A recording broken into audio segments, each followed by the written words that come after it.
जय श्री राम, हर हर महादेव। जय श्री राम, हर हर महादेव। मैं डी के शर्मा, हिंदू स्वाभिमान संगठन से गाजियाबाद से। मैं यति महाराज जी का शिष्य।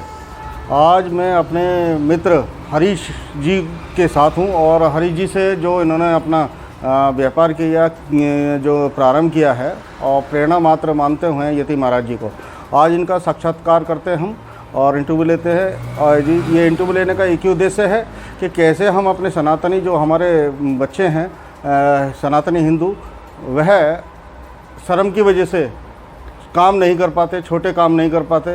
ये इसी का हमने आज विचार बनाया कि क्यों हरीश जी से ये बात की जाए। हरीश जी, आप अपना परिचय दीजिए पहले तो। हरीश जी, आप कहाँ से हैं?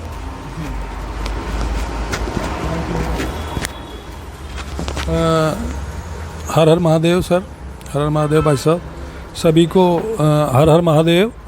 और मेरा नाम हरीश कुमार सहरावत है और मैं जहांगीराबाद बुलंदशहर, वैसे मेरा पैतृक गांव गाजियाबाद में सदरपुर है, लेकिन मैं यहाँ से वहाँ पे प्रधान बन गया जहांगीराबाद बुलंदशहर। वहाँ पे मैं रहता हूँ जहांगीराबाद बुलंदशहर में और वहाँ से मैं प्रधान हूँ। और मैं श्री यति महामंडलेश्वर श्री नरसिंगा गिरी महाराज जी के चरणों के प्रताप से मैं वहाँ पे प्रधान बन गया। और उसके बाद जो है मैं अपना कारोबार शुरू किया हूँ, जिसमें हिंदू स्वाभिमान के तहत लोगों को जागरूक करना और लोगों का शोषण रोकना। और मैंने सोशल कार्य किए हैं, ग्राम प्रधान होते हुए भी मैंने सोशल कार्य किए हैं, जैसे कि गौशाला खुलवाना। जो निराश्रित गोवंश हैं उनके लिए आज भी हमारे गांव की गौशाला में निराश्रित 100 के लगभग गोवंश हैं, 100 से 115, उनके ऊपर भी मैं काम करता हूं। और महाराज जी के प्रताप से मैंने अब इस समय ऑर्गेनिक और नॉन ऑर्गेनिक दोनों तरह की सब्जियां, जो हम गंगा किनारे के गांव जैसे तलवार हो गया और अनूपशहर ब्लॉक में जो आते हैं वहाँ से सब्जियां उगवा करके किसानों से, और हम गाजियाबाद में ला करके उनको सप्लाई करते हैं, लोगों को देते हैं, मंडी के रेट पर देते हैं, थोक रेट में देते हैं, सस्ते दामों पर देते हैं। ये हमने अपना काम चुना है जी। क्या इस जो आपने जो कार्य किया है ये कैसे आप प्रेरित करेंगे उन बच्चों को जो शर्म के वजह से जो है सब्जी का काम सुन करके भैया ये छोटा काम है, कैसे आप प्रेरित करेंगे उन बच्चों को? देखिएगा साहब, मेरा मानना ये है कि काम कोई भी छोटा या बड़ा नहीं होता है, ये तो अपनी अपनी सोचने की बात है। आज अगर कोई भी देश या कोई भी व्यक्ति तरक्की कर रहा है तो वो बेच करके ही कर रहा है, लेकिन हमारे हिंदुस्तान में और ख़ास तौर से सनातन धर्म में बेचने को बेइज्जती का कार्य माना जाता है, जबकि ये हमारी सबसे बड़ी भूल है। जब तक हम बेचेंगे नहीं, आगे नहीं बढ़ सकते। आप किसी भी बड़े सेलिब्रिटी को ले लीजिए, अमिताभ बच्चन हैं, वो भी अपने आप को बेच रहे हैं, उनकी बहू लक्ष्य बेच रही है और बेटा आइडिया बेच रहा है, डॉक्टर अपनी डॉक्टरी बेच रहा है फीस के माध्यम से। तो मेरा अपना मानना है कि जब तक हम लोग बेचने को अपना प्रोफेशन नहीं बनाएंगे, ईमानदारी के साथ हम फील्ड में नहीं उतरेंगे, बेचने से मुझे लगता है लोगों को डर यूँ लगता है कि वो उनके दिमाग में पहले बेईमानी की आ जाती है कि हमें ज़्यादा प्रॉफिट कैसे हो। अब जब आप ज़्यादा प्रॉफिट पर चलेंगे तो दूसरे जो हमारे भाई हैं जिनको आप बेचेंगे उनकी जेब कटेगी। आप जो ईमानदारी से काम कीजिए, एक नंबर का काम कीजिए, सत्यता पे काम कीजिए, आपका काम चलेगा। फिर आपको बेचना का जो काम है, बेचने का जो प्रोफेशन है, वो आपको बुरा नहीं लगेगा, उसमें आपको शर्म नहीं आएगी और वो आपका काम निरंतर चलेगा। मालिक आपके काम को चलवाएंगे, महादेव आपके काम को चलवाएंगे, ये मेरा भरोसा है जी। जैसे दूसरे संप्रदाय के आपने देखा कि इस फील्ड के अंदर दूसरे संप्रदाय के लोगों की अधिकता है और हमारे जो सनातनी हिंदू हैं वह इस कार्य को नहीं करते। अभी जैसे मैंने सुना है, आपके माध्यम से सुना है कि आप लोगों को प्रेरित करेंगे और अधिक से अधिक पूरे गाजियाबाद ज़िले के अंदर, वह कैसे आपके साथ जुड़ सकते हैं? मेरा अपना मानना ये है साहब कि हमारे पास 2 गाड़ियाँ हैं और माल की कमी नहीं है। गंगा किनारे जितने भी खादर की ज़मीन है उसमें अपने हिंदू धर्म के लोग, गरीब लोग अपनी खेती करते हैं और उनका माल को लेने वाले मंडी में बहुत ज़्यादा घपला करते हैं, उनके साथ बेईमानी होती है, उनके साथ चीटिंग होती है। जो माल वहाँ 5 रुपये किलो मिल रहा है, वही माल मार्केट में आकर के 30 रुपये किलो हो जा रहा है। मेरा सभी बहनों भाइयों से अपील है कि वो अपने इस काम को घर रह कर के भी कर सकते हैं, अपने घर में भी छोटा सा व्यवसाय कर सकते हैं, इसमें कोई शर्म वाली बात नहीं है। अपने घर में खुद के लिए भी ताज़ी सब्जियां, ऑर्गेनिक सब्जियां वो इस्तेमाल करें, वो इस्तेमाल करते रहें और दूसरों को बेचते रहें, उनको भी इनकम होगी और किसानों को भी इनकम होगी और हमारा सनातन धर्म जो है आगे बढ़ेगा, हमारा हिंदू धर्म आगे बढ़ेगा जी। जैसे मैं देख रहा हूँ कि आजकल जो है हमारे जो और भी भाई हैं जो नौकरी की तरफ ज़्यादा प्रेरित होते हैं। नौकरी करना अच्छा है या ये कार्य करना अच्छा है? जैसा मेरी अपनी अलग अलग आदमी की अलग अलग विचारधारा हो सकती है। मेरा अपना मानना ये है कि स्वावलंबी बनो, और स्वावलंबी आप जब ही बन सकते हैं जब अपना काम करेंगे और इज्जत के साथ करेंगे, ईमानदारी के साथ करेंगे। सभी बहनों भाइयों से मेरी यही अपील है कि इस काम में हर आदमी की ज़रूरत है, ज़्यादा पैसे का काम नहीं है, ईमानदारी का काम है, ईमानदारी के साथ कीजिए। हर आदमी की ज़रूरत है, ज़्यादा उधार का काम कीजिए आप, इसमें कोई दिक्कत नहीं है, आपका काम चलेगा ही चलेगा। हर प्रत्येक घर को चाहिए जी। आप इसमें कैसे हेल्प कर सकते हैं? जो हमारे जैसे युवा हैं, सनातनी युवा हैं, कुछ महिलाएं हैं, कुछ बेरोजगार महिला भी हैं, कुछ मैं देख रहा हूं कि कुछ महिला जो है नौकरियां करती हैं, अपना घर का मुश्किल से पालन कर पाती हैं, तो उनकी आप कैसे मदद करेंगे? इसमें मदद की ये है कि हम उनके साथ पूरा कंधे से कंधा मिला करके उनको तरीका भी बताएंगे, उनको माल प्रोवाइड कराएंगे, मंडी से भी सस्ते रेट पे हम उनको माल यहीं पे दे देंगे। वो हमसे जुड़ने का, एक बार मिलने का प्रयास करें, हमसे मिलें और वो बताएं कि वो महाराज जी की शिष्या हैं और सनातन धर्म से बिलोंग करती हैं या करते हैं। जो भी महिला हों या पुरुष हों, उनको हम माल सस्ते रेट पे, और वो पहले अपना काम शुरू कर लें, और काम करने के बाद में जैसे मान लिया हमसे उन्होंने 2000-4000 का सामान लिया, उसको बेच करके नेक्स्ट डे हमें पेमेंट कर दें, हम उनकी पूरा सहयोग करेंगे, उनके परिवार का रोजगार चलेगा। आज महंगाई के दौर में एक व्यक्ति के कमाने से काम नहीं चलेगा।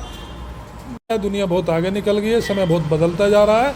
मेरा आपसे अनुरोध है कि घर में रहिए और माता बहनें उस काम को कर सकती हैं, कोई प्रॉब्लम नहीं है, हम उनका पूरा सहयोग करेंगे। अच्छा, इसमें आपने क्या क्या प्रोडक्ट रखे हैं? खाली सब्जियां रखे हैं या और भी खाद्य पदार्थों में क्या क्या होंगे? कुछ थोड़ा बताइएगा, विवरण थोड़ा दीजिएगा। जैसे कि अनूप शहर के पास जैसे मैं प्रधान रहा हूँ, मेरा गांव जो है भोपुर रहा है, भोपुर का था जहांगीराबाद ब्लॉक में, तो वहाँ से मैं प्रधान रहा हूँ। वहाँ से मुझे प्रेरणा मिली है। गाय हमारे निराश्रित गायें थी, डीएम साहब से मिले, डीएम साहब ने हमें बताया। हम लोग उदयपुर राजस्थान जा कर के ऑर्गेनिक खेती पे ट्रेनिंग लेकर के आए, ऑर्गेनिक खाद बनाते हैं, ऑर्गेनिक डीएपी बनाते हैं, ऑर्गेनिक पौधों के लिए वर्मी कंपोस्ट तैयार करते हैं। जिस भाई को ज़रूरत हो ले सकता है, अपने पौधों में लगा सकता है, अपनी छत पे भी वो सब्जियां उगा सकता है बहुत सस्ते रेट पर। जो चीज़ 50 रुपये गाजियाबाद या नोएडा या दिल्ली जैसे शहर में मिल रही है, हम उनको 10 से 15-20 रुपये के अंदर उसको प्रोवाइड करा देंगे, जो 50 रुपये की कीमत की है। ऑर्गेनिक डीएपी होगी। कोई भी मेरा भाई बंधु जो उसको लेना चाहे तो 1 एकड़ ज़मीन में 1 कुंटल ऑर्गेनिक डीएपी लगा सकता है। हमारी पूरी गारंटी के साथ हम उनको माल देंगे, वो पहले इस्तेमाल कर लें, हमें बाद में भुगतान कर दें। अगर उनको रिजल्ट मिलता है तो वो काम करें, लें, नहीं लगता है तो वो हमें बिल्कुल जी। जैसे आप देख रहे हैं कि सनातनी, ये हम देख रहे हैं कि हम सनातनी बार बार इसलिए बोलते हैं क्योंकि हम कहीं ना कहीं ठगे जाते अशुद्धियों के कारण। और जो भी हमारे जो भी भाई हमारे काम कर रहे हैं, जो मंडी के माध्यम से काम कर रहे हैं, और कुछ हमारे व्यापारी लोग भी काम कर रहे हैं, जो किसानों से ही ख़रीदारी करते हैं, और ख़रीदारी करने के बाद वह शुद्धता के नाम से नहीं मिल पाती। शुद्धता के नाम से तो बेचते हैं मगर शुद्धता नहीं मिल पाती। आपकी क्या गारंटी रहेगी कि हम बिल्कुल शुद्ध देंगे? शुद्धता की तो ये है कि हम लोगों की वहीं से ही जो गवर्नमेंट की एक योजना है, नमामि गंगे योजना, जो ऑर्गेनिक खेती करा रही है, वो एक डास्प संस्था है गवर्नमेंट की, उसके जो अधिकारी हैं डॉक्टर कमल सिंह हैं, हम उनका नंबर आपको प्रोवाइड करा देंगे। पूरी मॉनिटरिंग होती है और सरकार उनको, जो किसान हैं, पहले 3 किलोमीटर गंगा के किनारे वाले जो गांव पड़ते थे, बुलंदशहर में 32 गांव पड़ते हैं, उनको सबको 12,000 रुपये प्रति हेक्टेयर, 12,000 रुपये प्रति हेक्टेयर के हिसाब से वो गवर्नमेंट उनको सब्सिडी देती है पहले साल में, और दूसरे साल में 10,000 रुपये प्रति हेक्टेयर, और तीसरे साल में 8,000 रुपये प्रति हेक्टेयर ऑर्गेनिक खेती करने के लिए अनुदान गवर्नमेंट दे रही है। जी, इस वजह से हम आपको ये श्योरिटी दिला सकते हैं कि वो ऑर्गेनिक ही होगा। पूर्ण ऑर्गेनिक नहीं कह सकते, जिन्होंने पहले साल कर रहे हैं, ऐसा नहीं है कि सभी किसानों ने 3 साल पहले शुरू कर दिया हो, कुछ नए भी हैं, लेकिन वो ऑर्गेनिक की तरफ अग्रसर हैं और वो कर रहे हैं, और गवर्नमेंट द्वारा उनकी मॉनिटरिंग की जाती है सैटेलाइट द्वारा। जी, दूसरी बात, आपने मेरे को एक क्वेश्चन किया था कि इसको आप कौन कौन से प्रोडक्ट कैसे कैसे तैयार करा रहे हैं। जैसे अचार है, जब हम प्रधान रहे हैं तो प्रधान के साथ साथ एक महिलाओं का हेल्प सेल्फ ग्रुप बनता है, स्वयं सहायता समूह। कुछ महिलाएं हैं जो शिक्षित महिलाएं हैं, 2 या 4 उनकी हेड होती हैं, और 15-15, 20-20 महिलाओं के ग्रुप हैं।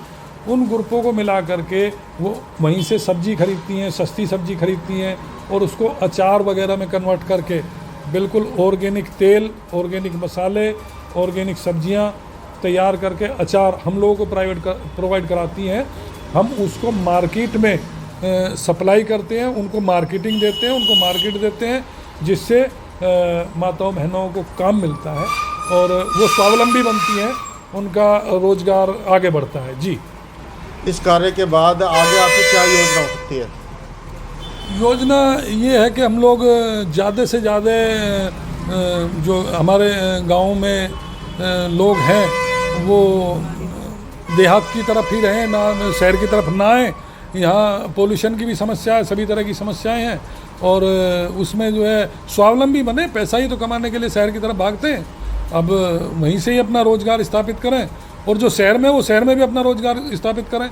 हम उनका पूरा सहयोग करेंगे, और वो बिस्किट बनाएं, आटे का बिस्किट बनता है बेकरी वाला, क्योंकि जो हम बाहर से बिस्किट खरीदते हैं उसको जो है उसमें वो बात नहीं है, कहीं ना कहीं कोई ना कोई शिकायत, कोई थूक लगा रहा है, कोई पैरों से खूंद रहा है, कोई किसी तरह से तैयार कर रहा है। तो मेरा अपना मानना है कि अपने सामने की चीज़, अपने आगे की चीज़, अपने जो है अपने सहयोग से तैयार करें और आगे बढ़ें, पैसा कमाएं। बहुत अच्छा। आज हमने हरीश जी से, प्रधान जी से हमने मुलाकात करी, साक्षात्कार लिया, और मैं डी के शर्मा बस यही अपने सनातनी सभी भाइयों से, जितने भी जो इस वीडियो को देखेंगे, या ये प्रेरणा के लिए बनाया गया वीडियो है। वीडियो बनाना हमारा बस इतना ही है कि जितने भी हमारे सनातन धर्मी हैं और जो हिंदू स्वाभिमान से जुड़े हुए व्यक्ति हैं, भाई हैं, बहन हैं, मैं चाहता हूं कि सभी लोग हरीश जी से मुलाकात करें, बात करें, और अपने अपने क्षेत्र के अंदर ऐसा कार्य करें जिससे कि हम शुद्धता के नाम पर शुद्धता का जो खाद्य पदार्थ हैं, शुद्धता से जो खाद्य पदार्थ हैं वह हम ले सकें और आगे प्रचार प्रसार कर सकें, क्योंकि ये करना बहुत ज़रूरी है। हमें आर्थिक रूप से और मानसिक रूप से और शारीरिक रूप से मजबूत करना है। हिंदू स्वाभिमान का यही एक उद्देश्य है, और यही मैं चाहता हूँ। मेरा दिल से हरीश जी को बहुत बहुत धन्यवाद। जय श्री राम, हर हर महादेव।